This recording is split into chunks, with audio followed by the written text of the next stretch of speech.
चलिए, आज का पहला क्वेश्चन आपकी स्क्रीन पर आ गया होगा। ठीक है, बहुत ही इंपॉर्टेंट क्वेश्चन हैं। कौन सा अनुच्छेद भारतीयों को विदेश जाने का अधिकार देता है? बहुत ही इंपॉर्टेंट क्वेश्चन है। जितने भी क्वेश्चंस लिए गए हैं मोस्ट इंपॉर्टेंट क्वेश्चन है, ध्यान से इनको देखिएगा। अगर मेरी आपने कल वाली वीडियो और आज वाली वीडियो अगर आप दोनों देख लेंगे तो ये गारंटी है कि इससे बाहर आपके आर्टिकल से क्वेश्चन कभी नहीं आने वाले हैं।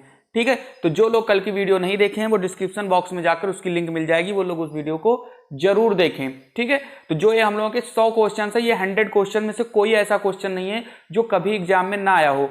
UPSC, PCS, IAS, CGL, MTS, CHSL, सब एग्जाम में ये सारे क्वेश्चंस आ चुके हैं और कई बार आए हुए हैं। ठीक है, तो हम लोग देर ना करते हुए सबसे पहले नंबर क्वेश्चन पे बढ़ते हैं, जिसमें हमारा पहला नंबर क्वेश्चन है, कौन सा अनुच्छेद भारतीयों को विदेश जाने का अधिकार देता है?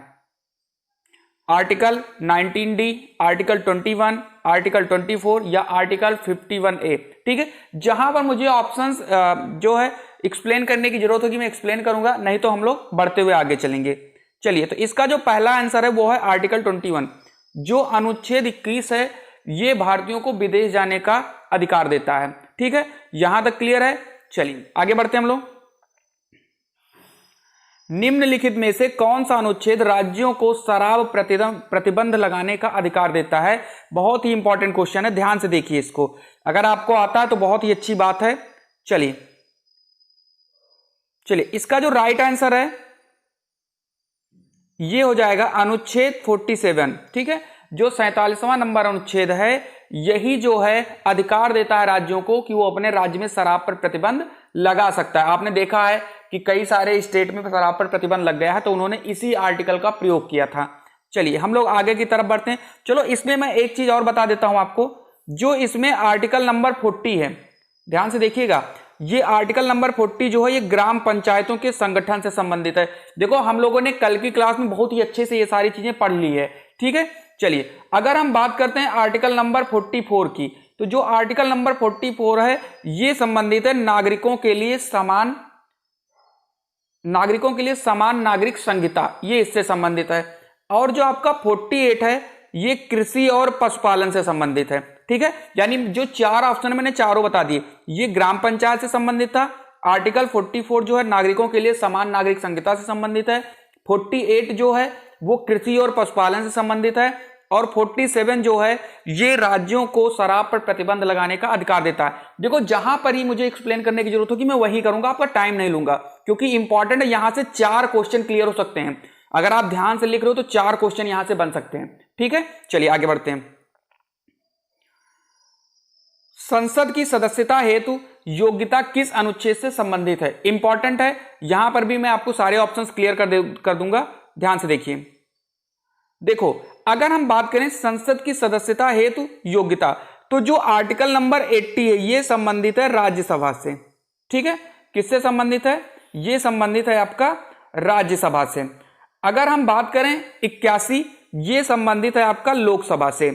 और आर्टिकल नंबर 84 है ये संबंधित है आपकी संसद की सदस्यता लेने के लिए क्या योग्यता होनी चाहिए, उससे संबंधित है। देखो, अगर आपको क्वेश्चंस अच्छे लग रहे हैं और आपको एक्सप्लेन भी मैं अच्छे से कर पा रहा हूं, तो आपको एक ही काम करना है, लाइक करना है, अपने दोस्तों को भी शेयर कर देना है। और अगर आप नए हो हमारे चैनल पर और आप चाहते हो कि मुझे जीएस या मैथ्स में कोई प्रॉब्लम ना हो, तो आपको सिर्फ और सिर्फ एक काम करना है और वो है इस चैनल को सब्सक्राइब करना है, क्योंकि यहां पर ज्यादा बातें नहीं होंगी, सिर्फ आपको जानकारी वाली चीजें मिलेंगी और आप यकीनन बहुत ही अच्छा करने वाले हो एग्जाम में। चलिए, लोकसभा उपाध्यक्ष का प्रावधान किस अनुच्छेद के अंतर्गत किया गया है?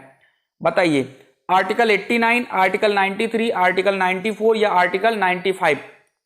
बताइए, लोकसभा उपाध्यक्ष का प्रावधान। चलिए, तो इसका जो राइट आंसर है वो मैं सीधा बताता हूं, इसका राइट आंसर है आर्टिकल नंबर 93। ठीक है, आगे बढ़ते हैं हम लोग। राज्य लोक सेवा आयोग का उल्लेख किस अनुच्छेद में किया गया है?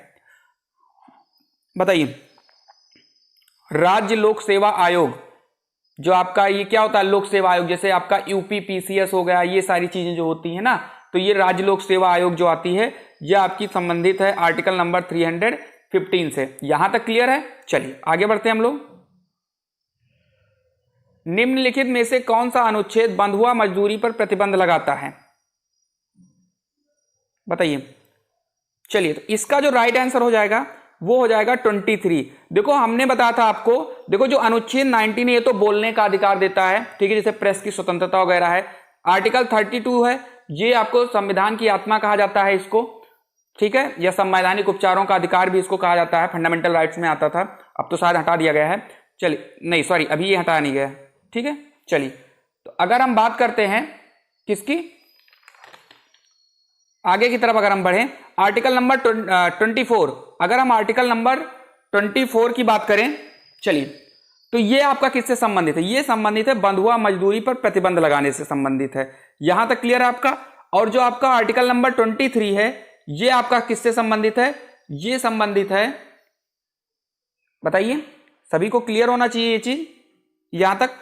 हाँ ठीक है, तो आपका जो राइट आंसर इसका हो जाएगा वो बंधुआ मजदूरी पर प्रतिबंध लगाने से हो जाएगा, कि हम किसी को जबरदस्ती कारखाने में काम नहीं करवा सकते हैं। यहां तक आपका क्लियर हो चुका होगा। और आर्टिकल नंबर 23 जो है ये किससे संबंधित है, ये भी आप क्लियर कर लीजिए इसी वक्त। ये संबंधित है कि मानव के दुर्व्यापार और बलात् श्रम का प्रतिषेध। कहने का मतलब क्या होता है, आर्टिकल 23 ये कहता है कि हम किसी को जबरदस्ती काम नहीं करा सकते हैं। और आर्टिकल नंबर 24 क्या कहता है कि अगर कोई बच्चा नाबालिग है तो हम उसे काम नहीं करा सकते हैं, ठीक है। इसके बारे में हम लोग कल की क्लास में बहुत ही अच्छे से क्लियर कर चुके हैं, ठीक है। चलिए आगे बढ़ते हैं हम लोग। निम्नलिखित में से कौन सा अनुच्छेद भारत का मैग्ना कार्टा कहा जाता है, ठीक है। चलिए, इसमें एक चीज आप याद रखिएगा, ऊपर वाले क्वेश्चन में जो आपका आर्टिकल नंबर 32 है ना, इसी को ही संविधान की आत्मा या संवैधानिक उपचारों का अधिकार कहा जाता है, ठीक है। ये चीज आपको यहां तक क्लियर रखना है। चलिए आगे बढ़ते हैं।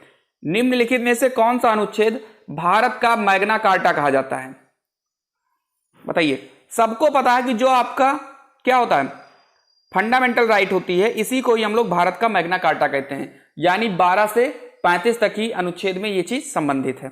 आगे बढ़ते हैं।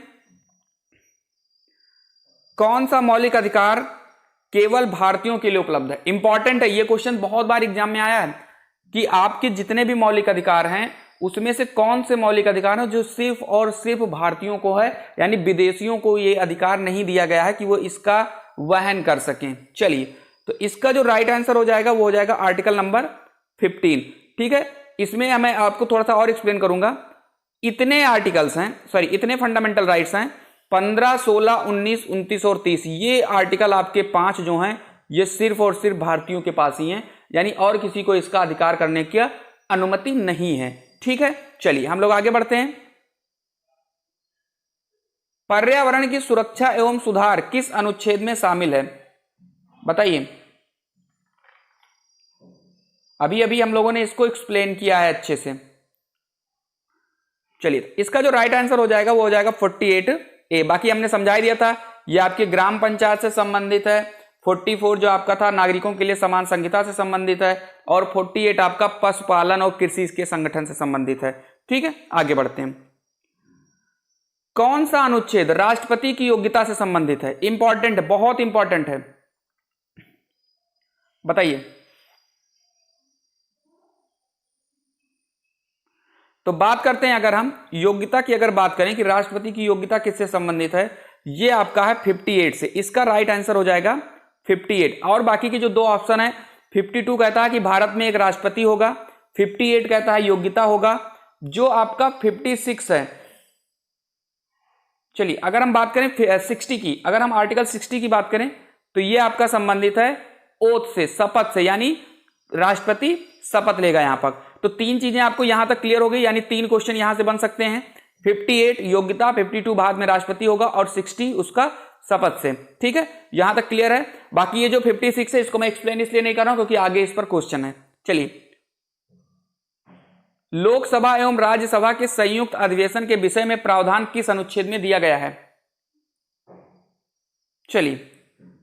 लोकसभा एवं राज्यसभा के संयुक्त अधिवेशन के विषय में प्रावधान किस अनुच्छेद में दिया गया है, तो इसका जो राइट आंसर है वो हो जाएगा आर्टिकल 108, ठीक है। यानी लोकसभा और राज्यसभा का जो संयुक्त अधिवेशन है ये आर्टिकल नंबर 108 में शामिल किया गया है, ठीक है। तो ध्यान से लिख लीजिएगा, इंपॉर्टेंट है, कल की क्लास में इस चीज को करवा दिए हैं। जो क्वेश्चंस कल की क्लास में नहीं हो पाए थे वो क्वेश्चन भी इसमें है, यानी दोनों क्लास करना आपको मस्ट है अगर आप अच्छी तैयारी कर रहे हो तो, तो जो लोग कल की क्लास नहीं देखे हैं उनको मैं डिस्क्रिप्शन बॉक्स में लिंक दे रहा हूं, जाइए वहां से और उसको पूरी देखिए। वो क्लास और ये क्लास दोनों मिलाकर आप देख लिए तो आर्टिकल्स कभी नहीं गलत जाएंगे आपकी, ये गारंटी है। चलिए आगे बढ़ते हैं।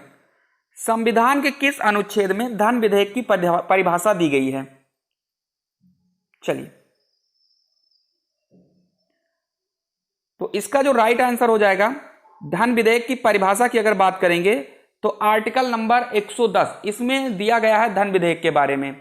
ठीक है, यहां तक क्लियर होगा आपको। चलिए, इसमें और जो एक्सप्लेन करने लायक है 109 कहता है कि अगर धन विधेयक राज्यसभा में गया है और राज्यसभा उसको 14 दिन के अंदर अनुमति नहीं देती है तो दोनों सदनों द्वारा वो पास हो जाएगा। ये कौन सा आर्टिकल कहता है? 109। जो आपका 124 आर्टिकल है ये सुप्रीम कोर्ट के न्यायाधीश की नियुक्ति के बारे में बताता है।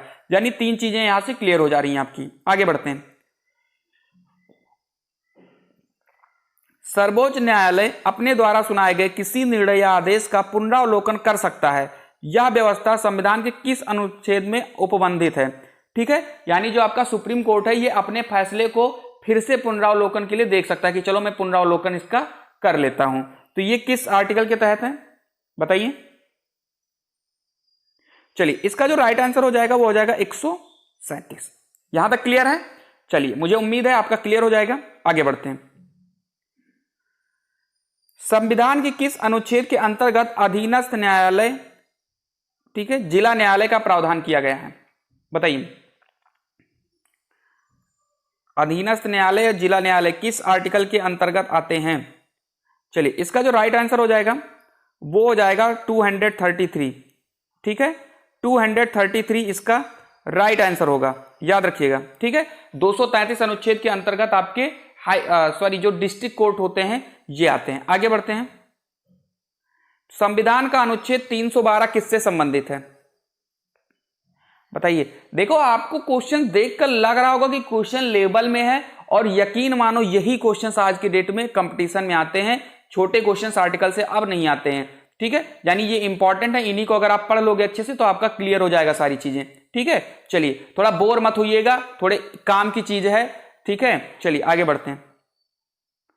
अखिल भारतीय सेवाओं से, इसका राइट आंसर हो जाएगा अखिल भारतीय सेवाओं से 312 आर्टिकल संबंधित है। क्लियर है यहां तक? चलिए,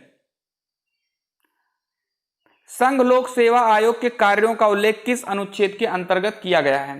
बताइए, इंपॉर्टेंट है। संघ लोक सेवा आयोग के कार्यों का उल्लेख किसमें किया गया है? तो इसका जो राइट आंसर हो जाएगा वो हो जाएगा आर्टिकल 320। ठीक है, आर्टिकल 320 के अंतर्गत इनको संघ लोक सेवा आयोग के कार्यों का उल्लेख किया गया है। अगर हम बात करें यूपीएससी की, तो यूपीएससी ही है कि अगर हम बात करें तो ये आपका 315 के आर्टिकल में आ जाता है। क्लियर है ना? चलिए आगे बढ़ते हैं। लेकिन कार्यों की अगर बात होगी तो आर्टिकल 320 याद रखना है आपको। भारतीय संविधान के किस अनुच्छेद में निर्वाचन आयोग के लिए प्रावधान है? बताइए, निर्वाचन आयोग किस आर्टिकल के तहत आता है? चलिए, इसका जो राइट आंसर है वो मैं बता देता हूं आपको। चलिए, इसका राइट आंसर हो जाएगा 324। ये आपके निर्वाचन आयोग से संबंधित है। ठीक है, इसको आपको याद रखना है। आगे बढ़ते हैं हम लोग। किस अनुच्छेद के अंतर्गत जम्मू और कश्मीर को भारतीय संविधान द्वारा विशेष स्थान दिया गया है? ये तो बहुत ईजी है, तो इस पर हम लोग टाइम नहीं वेस्ट करेंगे। 370 सबको पता है, विशेष अधिकार दिया गया है जम्मू कश्मीर को। तो जम्मू कश्मीर तो सबको पता है, लेकिन ये वाला थोड़ा अच्छा आ गया। संविधान के किस अनुच्छेद के अंतर्गत नागालैंड राज्य के संबंध में विशेष उपबंधों का प्रावधान किया गया है? इंपॉर्टेंट है। 370, 371 ए, 372, 373 के, सॉरी 373। तो इसका राइट आंसर हो जाएगा 371 ए। ये किससे संबंधित है? ये संबंधित है नागालैंड से। ठीक है, यहां तक याद रखिएगा। 370 आपका जम्मू कश्मीर और 371 ए आपका नागालैंड से संबंधित है। क्लियर है ना ये सारी चीजें? चलिए आगे बढ़ते हैं। आर्टिकल 356 का संबंध किससे है? इंपॉर्टेंट बताइए। 3 आपके पास आपातकाल होते हैं। एक होता है राष्ट्रीय आपातकाल, ठीक है, एक होता है राष्ट्रपति शासन और एक होता है वित्तीय आपातकाल, एक संविधान संशोधन। तो ये आपातकाल तो है नहीं संविधान संशोधन, लेकिन मैं इनके चारों को बता देता हूं।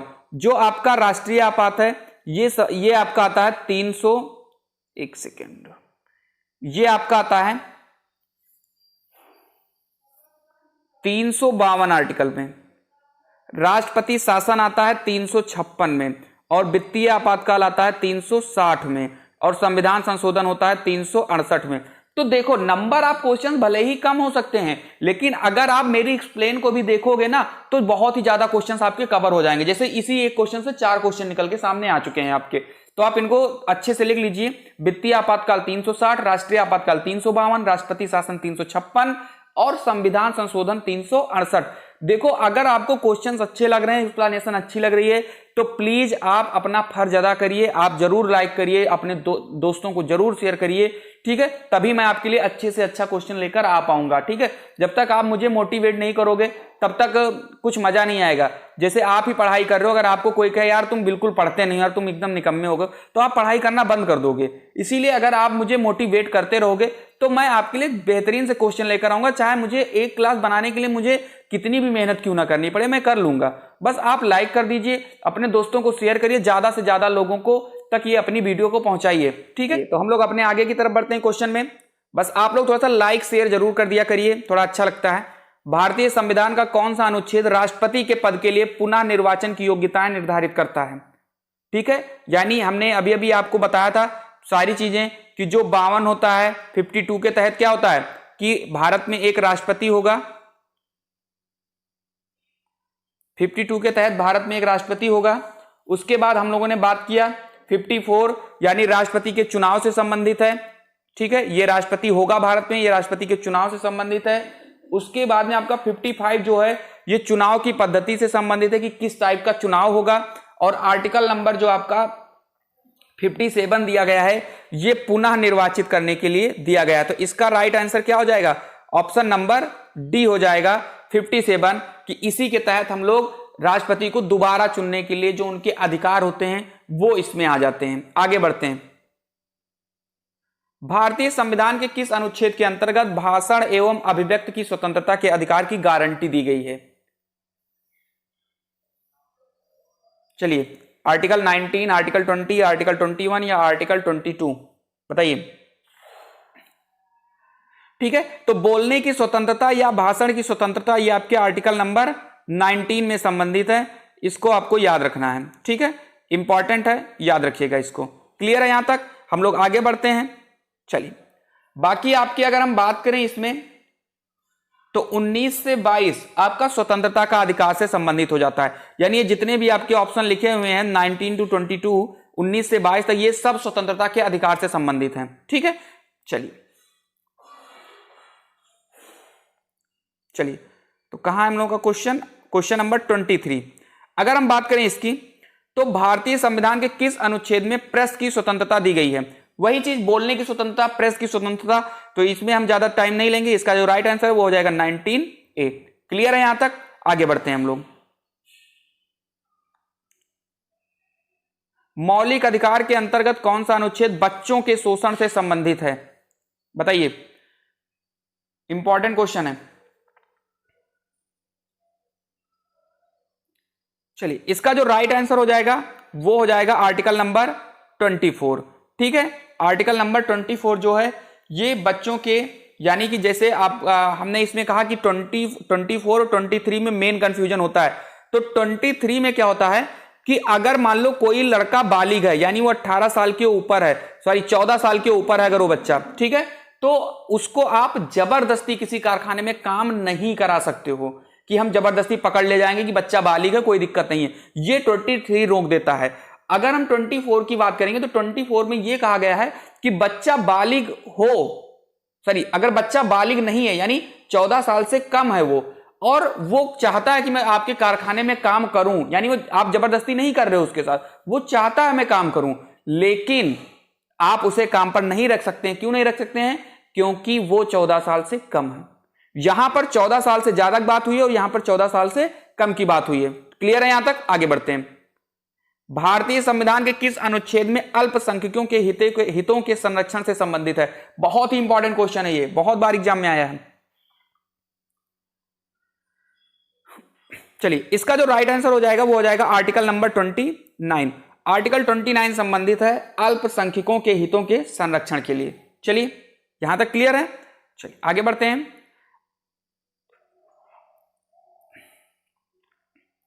कौन सा अनुच्छेद भारत के महान न्यायवादी की नियुक्ति से संबंधित है? बताइए।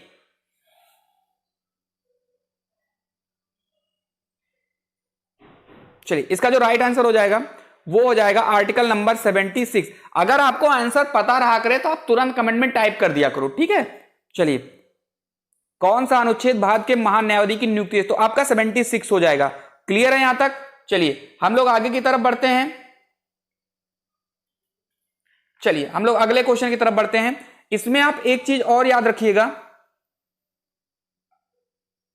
चलिए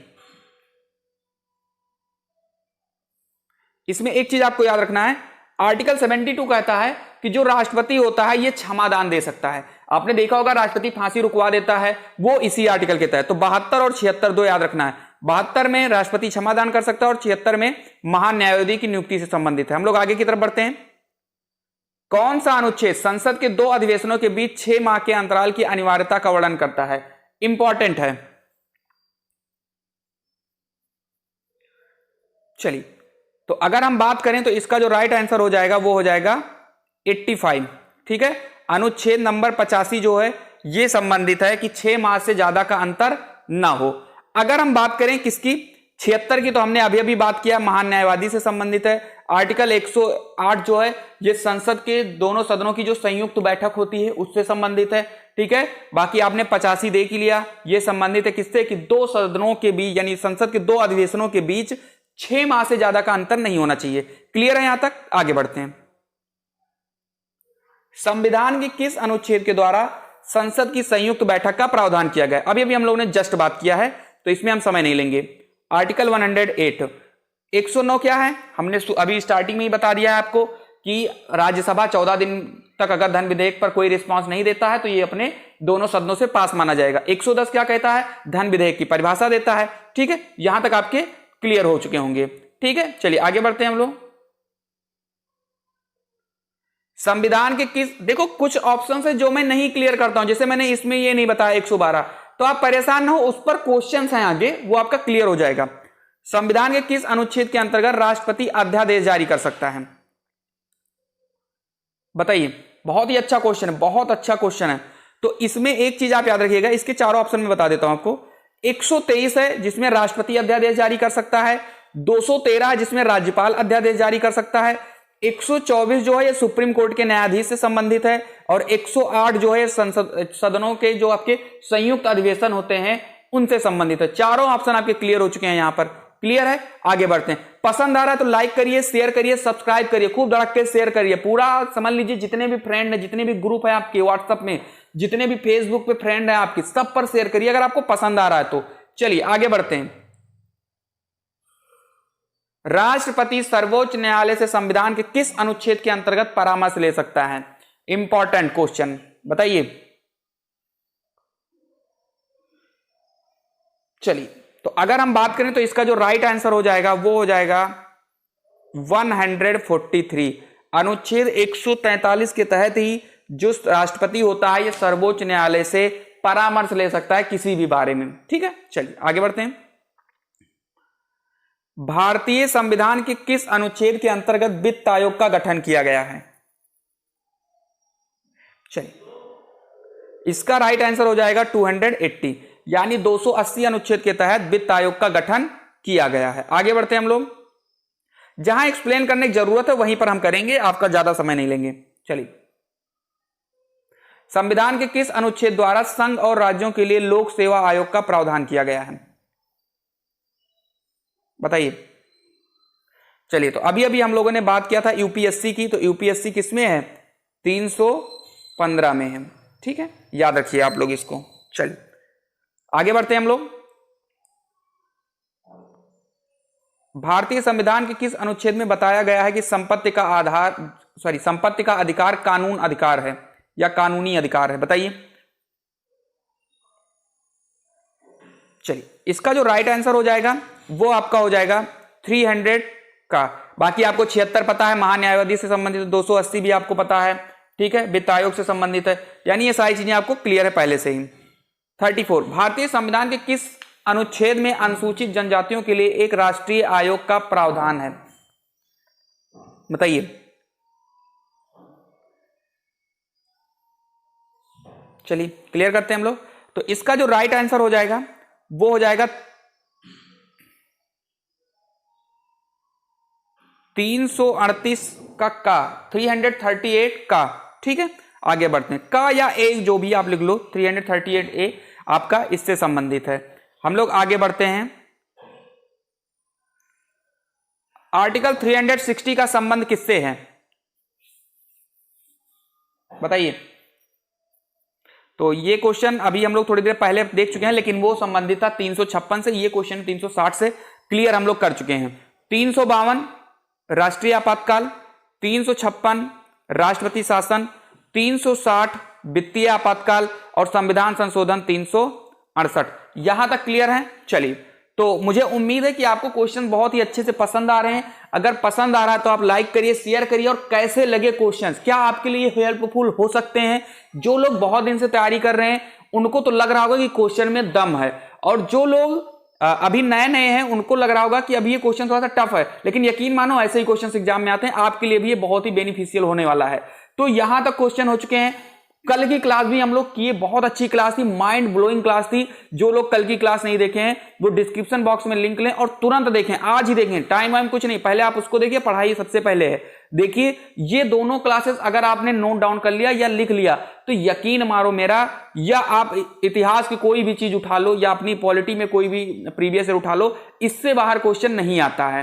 ठीक है, तो यहां तक आपके आर्टिकल्स कंप्लीट हो जाएंगे। आर्टिकल जो होता है सबसे टफ माना जाता है आपके पॉलिटी में, क्योंकि आर्टिकल किसी को याद नहीं होते, लेकिन हमें वो याद करना है जो एग्जाम में आता है, क्योंकि ये इसकी कमजोरी है। तो याद रखना है इस चीज को। बाकी आज के लिए इतना ही क्वेश्चन है। ठीक है, अगर आपको क्वेश्चन पसंद आया, अगर आप यहां तक रुके हो, आपने मेरा सारे क्वेश्चंस देखे हो, तो इसका मतलब है कि आप पढ़ने में अच्छे और आपको पढ़ाई से इंटरेस्ट है। तो आप बिना लाइक किए, बिना कमेंट किए और अपने 2-4 दोस्तों को शेयर किए हुए मत जाना, क्योंकि मुझे उम्मीद है कि आपको इंटरेस्ट आया है, तभी आप यहां तक आए हो और पूरी क्वेश्चंस को देखा है आपने। ठीक है, तो तब तक के लिए आप लोग खुश रहिए, मस्त रहिए। मिलते हैं हम लोग अगले वीडियो में पॉलिटी के कुछ अच्छे क्वेश्चंस के साथ। तब तक के लिए पढ़ते रहिए, खुश रहिए, मस्त।